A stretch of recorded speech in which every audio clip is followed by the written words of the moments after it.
भारत में बहुत सारे लोग आर्थिक समस्या आने पर लोन लेते हैं। आजकल कई सारी कंपनियां लोन आसानी से देती हैं, पर सबसे बड़ी समस्या तब आती है जब आप लोन की ईएमआई देने में चूक जाते हैं। बैंक और एनबीएफसी के लोन रिकवरी एजेंट आपको फोन करते हैं और आपको ईएमआई जमा करने के लिए बोलते हैं। और कई बार ऐसा देखने को मिलता है कि रिकवरी एजेंट फोन पर भद्दी भद्दी गालियां देते हैं और आपके घर पर आकर पूरे मोहल्ले में आपकी बदनामी करते हैं। ऐसे में सवाल उठता है कि आपको क्या करना चाहिए। आरबीआई ने 2006-7 में एक सर्कुलर जारी किया, जिसमें आरबीआई ने एक रिकवरी एजेंट को डीआरए ट्रेनिंग लेना अनिवार्य कर दिया। साथ ही बैंक, एनबीएफसी और उनके रिकवरी एजेंट के लिए गाइडलाइंस भी जारी की। आरबीआई ने कहा, लोन रिकवरी के समय बैंक, एनबीएफसी और रिकवरी एजेंट को उचित व्यवहार का पालन करना जरूरी होगा। यानी रिकवरी की प्रक्रिया में पारदर्शिता और निष्पक्षता लानी होगी। संचार के मानक और वसूली के तरीके भी निर्धारित होंगे। यानी कोई रिकवरी एजेंट मोबाइल नंबर से आपको फोन नहीं कर सकता और ना ही आपको ऑफिस आवर्स के बाद फोन करके परेशान कर सकता। आरबीआई ने लोन रिकवरी के समय एब्यूजिव लैंग्वेज, धमकी देना या किसी अन्य प्रकार के उत्पीड़न पर सख्ती से रोक लगा दी और कहा, लोन लेने वाले व्यक्ति को भी गरिमा और सम्मान के साथ व्यवहार का अधिकार होगा।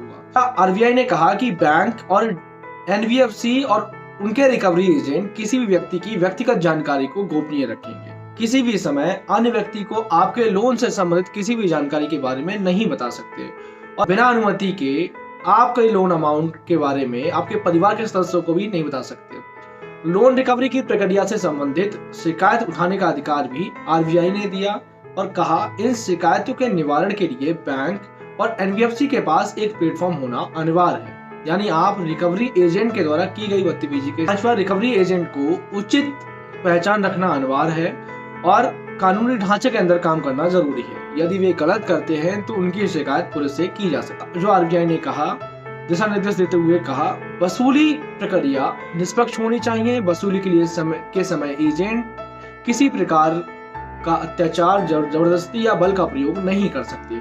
यदि कोई एजेंट ऐसा करता है तो नजदीकी थाने में जाकर आप एफआईआर कर सकते हैं। आरबीआई ने बताया कि लोन लेने वाले व्यक्ति को बकाया लोन, ब्याज दर और अन्य शुल्क जानने का अधिकार है।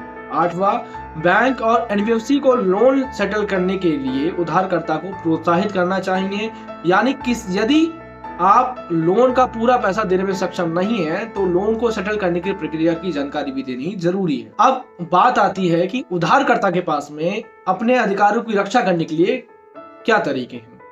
यदि आपने लोन लिया है तो आपको अपने अधिकारों के प्रति जागरूक होना जरूरी है और उनकी रक्षा भी आवश्यक है। आपको ईएमआई देने में कठिनाइयों का अनुमान है तो आपको अपने ऋणदाता से संपर्क करना चाहिए और फिर वो आपको फिर से भुगतान करने के लिए योजना या फिर अस्थायी राहत दे सकते हैं।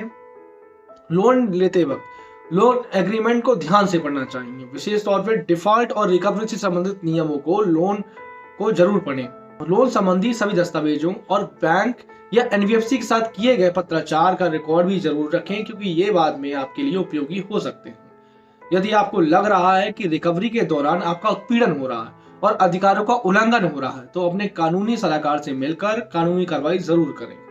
यदि लोन रिकवरी प्रक्रिया से कोई शिकायत है तो आप बैंक या एनबीएफसी से शिकायत कर सकते हैं।